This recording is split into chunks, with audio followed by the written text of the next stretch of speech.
The world has changed so fast in such a short space of time.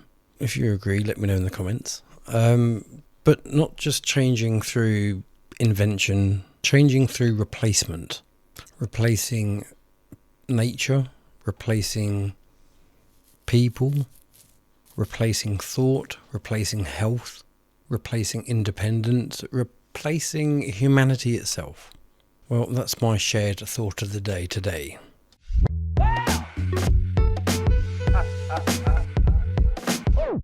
Yes, hello, welcome to the channel. This is I, Kris with a K. I hope everyone's well. So I was chatting with my friend Robbie, as I do, and this is something that we also discussed with regards to replacing, well, copywriting humans, basically. A conversation that raised a darker theory as to where humanity is heading. It is a theory and many will reject it. Many will debate and others will just feel like there's truth in there somewhere. And the idea is this, that the human form has been copied. Machines are being designed in our image. Artificial intelligence is being designed to imitate our minds. Automation is replacing hands. Synthetic systems are replacing the natural world. And while this happens, humans themselves are being weakened. That contrast is what makes this theory rather unsettling. Because if machines are growing stronger whilst humans are growing weaker, what exactly is the destination? Look around. Robots now make food. Machines serve customers. AI answers questions. Driverless systems operate vehicles. Drones fight wars.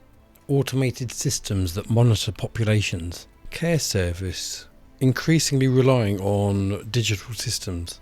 Factories need fewer workers.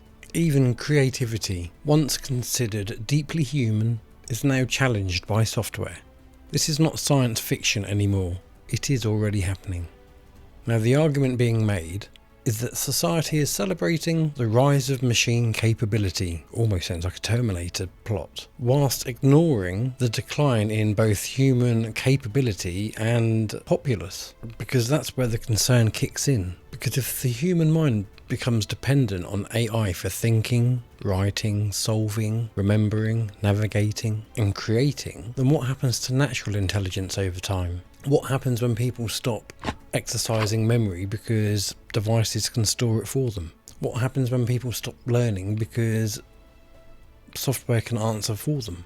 What happens when people stop building because systems generate for them? What happens when people stop questioning because algorithms feed their reality? A muscle unused becomes weak. So could the same happen to the mind? And that's one of the core warnings. The human brain may not be replaced overnight, but it can be functionally outsourced bit by bit, piece by piece. And once thought has become outsourced, influence becomes easier than ever before. Then there's the body. Another part of our theory claims the human respiratory system is under attack. The skies are constantly watched by people who notice what's happening above them. Tails, long-tailed, streaky tails from aircraft, and then asking the question, what's up there and what's coming back down here? Some say it's condensation, sometimes it is. They're called contrails. But if like me, and I'm sure you are, then I suspect there's a lot more going on up there. And they've kind of openly admitted it anyway. We've got all these geo-engineering programs going on, Satan and such. It's not so much conspiracy theory as conspiracy fact. But regardless of the cause, many people feel that the air doesn't feel clean or natural or trustworthy. Respiratory illnesses have become quite common across modern societies. Allergies rise, asthma rises, air quality warning increases, breathing issues become normalised, weather caused by pollution, industrial environments, urban density, chemicals, or even broader environmental factors. The result is the same. The basic art of breathing feels less secure now than it ever has before. And that matters because breath is life. Attack the air and you affect everyone. Then comes food. Many products marketed as healthy are in fact poisonous and heavily processed. Bright packaging, health claims, low-fat labels, fortified labels, energy claims, wellness branding. Yet when people read the ingredients or download the Yucca app, they often find chemicals in the ingredients, additives, seed oils, sweeteners, preservatives, stabilizers, colorings, flavor enhancers, a long list of things only a few can pronounce. So is the food actually nourishing people or merely sustaining consumption? Most modern diets seem to leave people feeling overfed yet undernourished. Calories high, nutrient density low, sugar hidden, addiction engineered, convenience prioritized, profit maximized. If a population is weakened through diet, it becomes more dependent on systems, treatment, support, and management. Then there's water. Many, believe it or not, still assume tap water is beyond question, but growing public concern exists around contaminants, aging infrastructure, runoff treatment residues, microplastics, and bacteria outbreaks in some regions. Water is the foundation of life. If trust in food weakens and trust in water weakens, people begin asking serious questions about the health of the environment in which we all depend on. Then there's the cosmetics and personal care products. In 2026, the personal care sector focuses on holistic wellness and AI integration.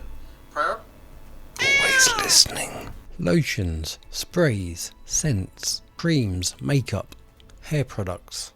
Daily use items absorbed through the skin, the hair, or inhaled over years. You would think if regulated properly, they would be safe. But yet when you look on the old Yucca app again, and this is not a sponsored Yucca app ad, because I know there are now other apps that do the same thing. Like I said, you would think if they were regulated they would be safe, but it doesn't seem to be the case, and that suspicion is growing among small people.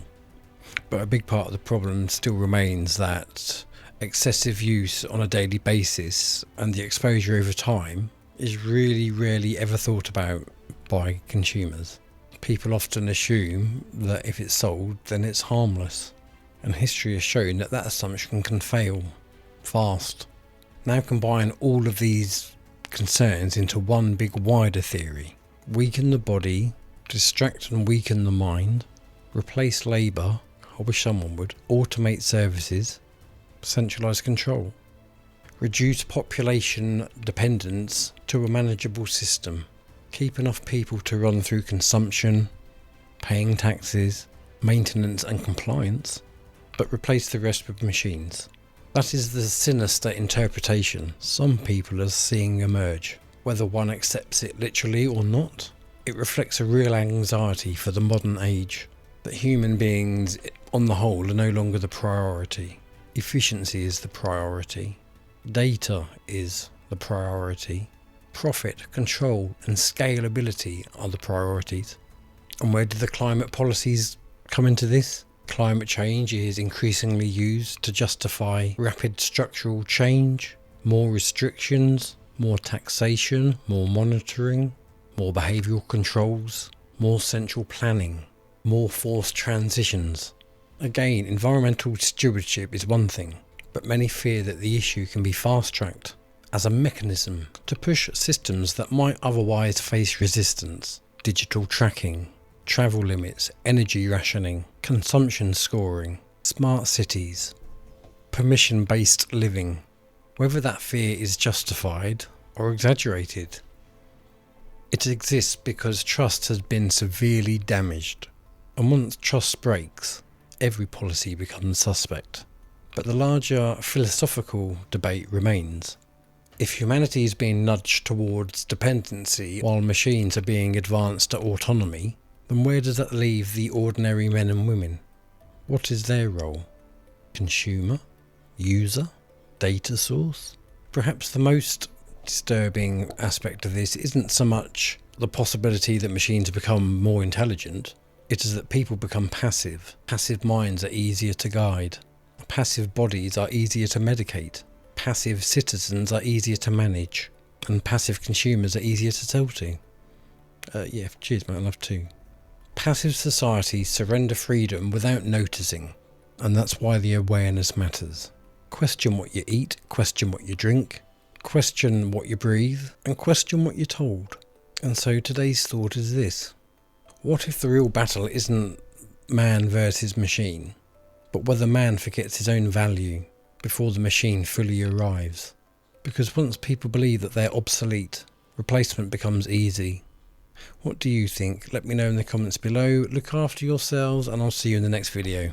Bye for now.